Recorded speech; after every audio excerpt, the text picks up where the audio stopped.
એક એવા નાયકની કરવાના છીએ.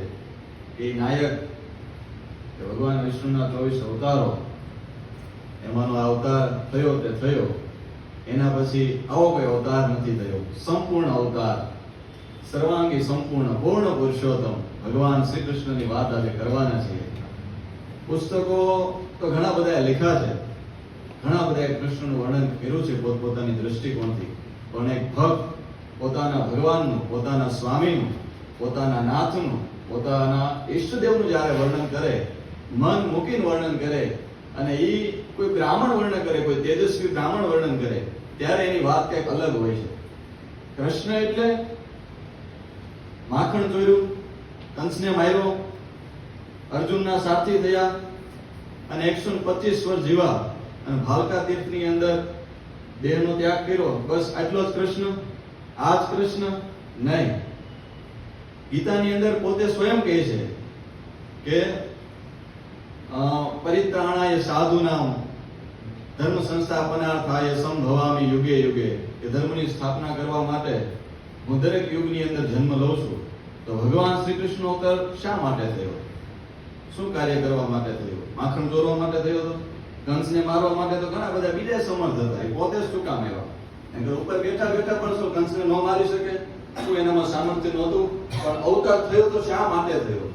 એની બારીકાઈથી જો વાત કરવી હોય અને જો સમજવું હોય, તમારે કૃષ્ણને જો સમજવા હોય, તો પરમ પૂજ્ય પાંડુરંગ શાસ્ત્રી આઠવલેજીએ આ પુસ્તકની અંદર એવી કહેવાય ને કે બારીકાઈથી વાત કરી છે કે જેની અંદર અને બહુ બધા વિભાજનની અંદર કૃષ્ણ ભગવાનના જીવનને એને વહેંચ્યું છે.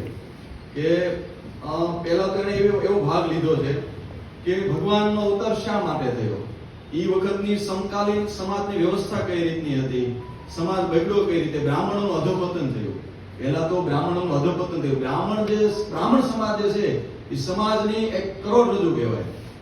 એવું કહેવાય છે કે આપણે જ્યારે તર્પણ વિધિ કરવા બેઠા હોય ને ત્યારે કોઈને કોઈ ગોત્ર ન ખબર હોય ત્યારે આપણે મનુના નામે આપણે તર્પણ કરીએ છીએ કે અમે મનુના વંશજો છીએ, એટલે મનુષ્ય છીએ આપણે. તો જે મનુની જે એ વખતની જે 4 વર્ણ વ્યવસ્થા હતી, આ વર્ણ વ્યવસ્થામાં બ્રાહ્મણો જે છે એ કરોડરજ્જુ સમાન કહેવાય. કે એ રાજાનો પણ કાન પકડી એને પણ બતાવે કે ભાઈ આ તારી ભૂલ છે, આ તારાથી ન થાય. બ્રાહ્મણ એટલો તેજસ્વી હતો.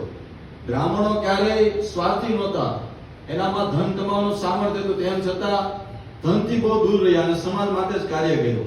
એ બ્રાહ્મણોનું અધોપતન થયું. બ્રાહ્મણો ધર્મ અને નીતિ ચૂક્યા. એનું પહેલું વહેલું દ્રષ્ટાંત પૂજનીય પાંડુરંગ શાસ્ત્રી આઠવલેજીએ દ્રોણાચાર્યમાં આપ્યું. દ્રોણાચાર્ય ગુરુમાંથી શિક્ષક થયા, પોતાની વિદ્યાનો વેપાર કર્યો. બ્રાહ્મણ છે એ અપેક્ષા રહિત વિદ્યા દેતા હોય. એમાં એક બીજો પ્રસંગની તમને યાદી કરાવું કે આમાં કૃષ્ણ ભગવાન જ્યારે સાંદીપની ઋષિની અંદર જ્યારે ભણવા જાય છે, ત્યારે સાંદીપનીના ઋષિના આશ્રમની અંદર જ્યારે કૃષ્ણ ભગવાન એન્ટર થાય છે, ત્યારે ગુરુપત્નીની અંદર અને સાંદીપની ઋષિને પણ એક ઈચ્છા રહેલી હોય છે, પણ ક્યારેય કહેતા નથી. પોતાને ખબર છે પુરુષોત્તમ નારાયણ મારા આશ્રમની અંદર આવ્યા છે, મારા શિષ્ય થયા છે, સર્વે પોતે સર્વાંગી સંપૂર્ણ છે, તેમ છતાં પણ મારા શિષ્ય થયા છે. પણ ક્યારેય પોતે છે ને એને હૃદયની વાત અંદર દબાવી રાખે છે. એમ બહુ ઈચ્છા છે માંગવાની, પણ માંગતા નથી. એને મનમાં ત્યાં કેવું છે કે હું બ્રાહ્મણ છું, મારાથી વિદ્યાના બદલામાં કઈ મંગાય નહીં, નકર તેનો વેપાર થયો કહેવાય. પણ કૃષ્ણ ભગવાન આ બધી વાત જાણે છે. એટલે છેલ્લે 2 હાથ જોડી જ્યારે આશ્રમમાંથી વિદાય લે છે, ત્યારે કૃષ્ણ ભગવાન એવું કહે છે કે ગુરુ દક્ષિણામાં તમને શું આપો, એમ તમે કાંઈક માંગો. એમ ત્યારે કૃષ્ણ અત્યારે સાંદીપની એવું કહે છે કે તું તારા ગુરુને ઓળખો નહીં, કે આટલા વર્ષ સુધી મેં વિદ્યા તને દીધી, તો વિદ્યાનો વેપાર કરવા ઈચ્છે છો, એમ તને મને તું માંગવાનું કહે છો. એમ એટલે કે એમને પણ મને મારા ઉપર તમારું બહુ બધું ઋણ છે, એમ તમે મને ઘણું બધું શીખવું છે, અને હું કઈ મફતિયો નથી કે બધું મફતમાં લઉં. એમ તમે કાંઈક માંગો, એમ મારું ઋણ ઓછું કરો, મારી બહુ ઈચ્છા છે. એમ તો પણ સાંદીભાઈ ઋષિને કહેતા નથી કે તું મને આ દે.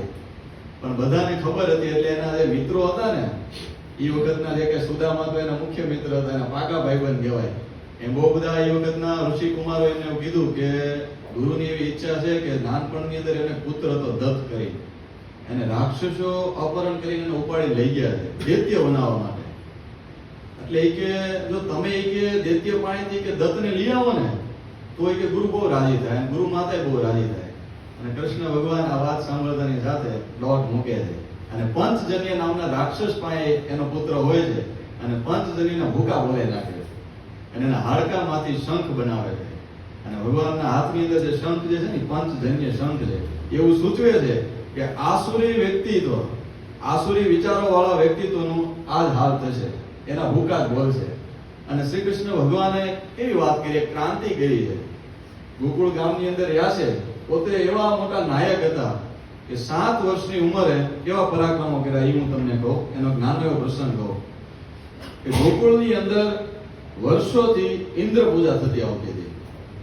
ઇન્દ્ર પૂજા થતી આવતી હતી. કૃષ્ણ ભગવાન એવું નક્કી કર્યું તો કે એની પાછળ બહુ બધી ઘટનાઓ સંકળાયેલી છે, પણ શોર્ટમાં હું તમને કહું કે ગામના બધા વ્યક્તિઓને બોલાવવામાં આવ્યા. કૃષ્ણ ભગવાનની ઉંમર 7 વર્ષની છે. કૃષ્ણ ભગવાને એવું કીધું, આજથી ઇન્દ્ર પૂજા નહીં અને ગોવર્ધનની પૂજા કરવાની છે, ગોવર્ધન પર્વતની પૂજા કરવાની છે. કારણ કે આપણા માલઢોર એ ગોવર્ધન પર્વત ઉપર ચરે છે, એટલે આપણે એનું ઋણ ચૂકવવું જોઈએ, આપણે એની પૂજા કરવી જોઈએ. ત્યાં ઉભેલા એક પણ વ્યક્તિનો વિરોધ નથી કર્યો. આ સૂચવે છે કે કૃષ્ણ લોકોના હૃદય ઉપર કેટલું એને સામ્રાજ્ય જમાવ્યું છે. 5000 વર્ષ પછી પણ આજે પણ લોકોના હૃદય ઉપર સામ્રાજ્ય કરે છે. આજે પણ આપણે બેઠા બેઠા એને યાદ કરીએ છીએ. હજી લાખો વર્ષો સુધી, કલ્પના અંત સુધી આપણે કૃષ્ણને ક્યારેય નહીં ભૂલી શકીએ. ઘણા બધા એવા પ્રસંગો છે, ઘણા બધા એવા ભજનો લખાયેલા છે કે કાન તારી રે મોરલીએ મેં તો રોતા બાળ મેલા. એટલું આ કોઈ કલ્પના નથી. નકર ઘણી વખત તો રચાતા હોય તો કવિની કલ્પના હોય કે કવિ બેઠા હોય ને કઈક એવો વિચાર આવી ગયો તો ભજન કે ગીત લખી નાખ્યું. પણ દરેક ભજનો જે લખાણા શ્રી કૃષ્ણ ભગવાન ઉપર જે ભજનો લખાણા એ કોઈ કલ્પના નથી, એ કોઈ તાર્કિક નથી. વાસ્તવમાં પ્રેમ એટલો હતો. જ્યારે કાળ યવનને માર્યો યમુનાના કાંઠે, ત્યારે એવું કહેવાય છે કે કૃષ્ણ થોડાક દિવસ સુધી ગોતા નહોતા થઈ રહ્યા, એટલે ક્યાંય હતા નહીં, કૃષ્ણ ભગવાન ક્યાંય દેખાણા નહીં. તો એ વખતે બાયુ જે કહેવાય ને દરણા દણતી હોય તો એને ઈ બંધ કરી દીધું, વેપારીઓ વેપાર બંધ કરી દીધા. લોકોને ક્યાંય ચેન પડે નહીં કે ક્યાં છે કૃષ્ણ, ક્યાં છે કૃષ્ણ, એમ દોટા દોટ ને બૂમા બૂમ કરી મૂકી. એમ એટલો કૃષ્ણ પ્રત્યેનો પ્રેમ. અને કંસને માર્યો ત્યારે કંસના જે પિતા હતા, નામ ભૂલી ગયો, ઉગ્રસેને એવું કીધું, ઉગ્રસેનને એવું મનમાં થયું કે હવે આ રાજ જે છે ને એ કૃષ્ણ લઈ લે છે અને સિંહાસન ઉપર કૃષ્ણ બેહી છે. અને પાછા લોકમાનસ છે, લોકોના નાયક છે અને લોકોની પોતાની બધાની લોકોની પણ એવી ઈચ્છા છે કે કૃષ્ણ બેસે એમ. એટલે બે હાથ જોડીને એવું કહેવાય છે ઉગ્રસેન કે કંસ તો એ મરી ગયો છે, પણ હવે મારે એની ઉત્તર ક્રિયા કરવી છે એમ. અને રાજશાહી પ્રમાણે જે કઈ ઠાઠમાઠ પ્રમાણે મારે એની ઉત્તર ક્રિયા કરી લે, રજા આપો. ત્યારે કેટલા વિનમ્ર ભાવે કૃષ્ણ ભગવાન એવું કહે છે કે મેં કંસને માર્યો પણ રાજ જીતવા માટે નથી માર્યો એમ. રાજ તો તમારું જ છે. ઉગ્રસેનને જ રાજ આપી દીધું પાછું. અને કે તમારે મારી પાસે આવી રીતે યાજ્ઞા ન લેવાનો એમ, તમે જ કરતા હતા છો એમ. કૃષ્ણ ભગવાન એટલું નિસ્વાર્થ જીવન, પોતાનું એટલું નિસ્વાર્થ જીવન છે એ ત્યાં બતાવે છે એમ. અને ઘણી બધી એવી વાતો છે આ પુસ્તકની અંદર કે આપને એ સમજાવે છે કે કૃષ્ણ ભગવાન જે છે એ કઈ રીતે જીવન જીવાતા, કઈ રીતે એને કાર્ય કર્યું, સંસ્કૃતિનું કાર્ય કઈ રીતે કર્યું. વાસ્તવમાં તો ધર્મનું સ્થાપન કર્યું હતું, પણ ધર્મનું સ્થાપન એને કઈ એવું એનાઉન્સમેન્ટ કરીને કે એવું કહેવાય ને કે એવી ઔપચારિકતાથી નહોતું કર્યું, પણ પોતાના જીવન દ્વારા સંદેશ આપ્યો હતો. પોતાના જીવનથી જ શીખવાયું હતું કે કઈ રીતે જીવન જીવવું. અને આસુરી શક્તિ જે આસુરી વિચારો એ બધાનો એને નાશ કર્યો. અને બીજી એક છેલ્લી વાત એવી કરું કે આજે જે આપણે લોકશાહી કહીએ છીએ, જેને આપણે પ્રજાસત્તાક કહીએ છીએ, તો એ પ્રજાસત્તાકની શરૂઆત, એ લોકશાહીની શરૂઆત આજથી 5000 વર્ષ પહેલા ગોકુળમાં થઈ હતી. આપણે જેને અત્યારે લોકશાહી કહીએ છીએ ને એ વખતે એને ગણરાજ્ય કહેતા. કૃષ્ણ છે ને એ નાયક હતા, નેતા હતા. એમનું એ ગણરાજ્ય એટલે કેવી કલ્પના હતી કે વંશ પરંપરાગત રાજા નહીં, લોકો જ પોતે પસંદ કરે પોતાનો નાયક. કૃષ્ણ ભગવાન એવા નાયક હતા કે પોતાનું કોઈ સામ્રાજ્ય નહોતું, ક્યાંય એવું સિંહાસન નહોતું, તેમ છતાં રાજા જ હતા. એમ લોકોને એવું થતું કે કૃષ્ણ છે ને એ અમારામાંનો એક છે. એટલે કૃષ્ણ ભગવાનનું જીવન જે છે, કવિ પોતે એવું કહે છે, લેખક પોતે એવું કહે છે કે મારું ગજુ નથી કે હું એના જીવનને વર્ણવી શકું, પણ વર્ણવતા દિલ કાતર થાય છે. કહેવાય કે કૃષ્ણ કૃષ્ણ થાય છે. ગોપીઓ એવું કહેતી કે અમે મરી જશું ને પછી અમારા હાડકામાં પણ જો ફૂંક મારશો ને તો કૃષ્ણ કૃષ્ણ કૃષ્ણ અવાજ નીકળશે. એટલો બધો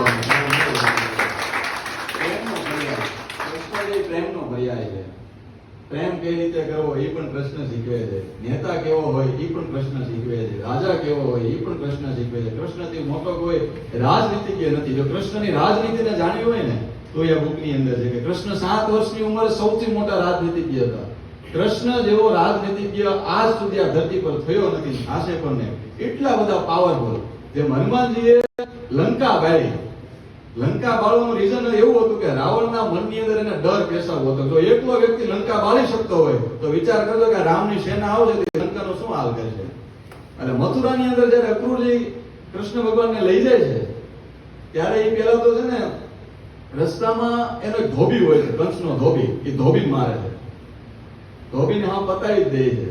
પછી બે પહેલવાનોને મારે છે. એટલે કૃષ્ણ જ્યાં ઓલો કંસ ત્યાં લાવી જાય છે. એને એમ થાય છે કે આ સાલો મને નહીં રહેવા દે, મારી દે. એટલે એવું બધા ડરો એના મનમાં બેસી જાય છે. પછી એને મારે છે. અને જરાસંઘની પણ વાત આવે છે કે જરાસંઘ છે ને એ ગણરાજ્ય ન માનતો, એ સામ્રાજ્યવાદમાં જ માનતો અને એ કંસનો પાછો સસરો થાય. અને જરાસંઘ જે છે ને એના પિતાને કોઈ સંતાન નહોતું. એટલે કોઈ ઋષિએ તપ કરી યજ્ઞ કરી યજ્ઞના શેષ રૂપે એક ફળ આપેલું કે તું આ ફળ તારી પત્નીને ખવડાવી દેજે, એનાથી તને સંતાન પ્રાપ્તિ થશે. રાજાને વધુ લાલચા જાગી. એને ફળના 2 ભાગ કર્યા અને 2 પત્નીને અડધા અડધા ખવડાવ્યા. તો 2 પત્નીને શરીરના અડધા અડધા ભાગ જન્મા, અડધા અડધા શરીરના ભાગ જન્માની મૃત અવસ્થાની અંદર જન્મા. એટલે રાજા એવું કરે છે કે બંને અડધા ભાગને જંગલની અંદર ફેંકી દે છે. ત્યાંથી જરા નામની રાક્ષસી નીકળે છે. એ જરા નામની રાક્ષસી પોતાની માયાવી શક્તિથી બંને ભાગોને જોડે છે. એટલે એનું નામ જરાસંઘ પડે છે. અને ભીમ જ્યારે મલયુદ્ધની અંદર એને મારે છે ત્યારે કેટલી વખત આમ બંને ભાગોને ઉખાડીને ફેંકે છે પણ એ મેળ પડતો નથી. ફરી ફરી પાછા જોઈન્ટ થઈ જાય છે. ત્યારે કૃષ્ણ ભગવાન આમ સળી લઈને એક ભાગ આમ ને એક ભાગ આમ નાખવાનું સૂચન કરે છે. ત્યારે જરાસંઘ છે એ મરે છે. અને છેલ્લે અંતમાં કૃષ્ણ ભગવાનને એક લોકગીતની અંદર એક ગીતની અંદર વર્ણવા છે ત્યારે કે કાળ જુગનો કનૈયો વાળે દિલ જીતનારો અમને વાલો લાગે પરાણી પ્રેમનો પ્રાણ. એને મનમાં શું હાલે ભાઈ કોઈ ન જાણે પણ એ તો જાણે બધાના દલડાની વાત. અને જાળવે એને મનનું એ કરતો કરાવતો ને શ્યામ જંગ ભેદ કોઈ પણ ઉપાય. પ્રેમમાં પડવું એના માટે એક રમત છે. ભલે પછી દિલના કટકા થઈ જાય ના ટકાટ ના કરાવો જાણે નંદ જીનો લાલો અમને પ્રાણ દીએ પ્યારો એ તો લાગે બહુ હાલો. જીવન જીવાડે વાળી સૌને નચાડે જાણે દુનિયાના રંગો એની નજરે બતાવે. બોલે મીઠું મધ જેવું બધાને બસાવે જાણે દુનિયાના રંગો એની નજરે બતાવે. બોલે મીઠું મધ બધાને બસાવે જાણે દુનિયાના રંગો એની નજરે બતાવે. ખૂબ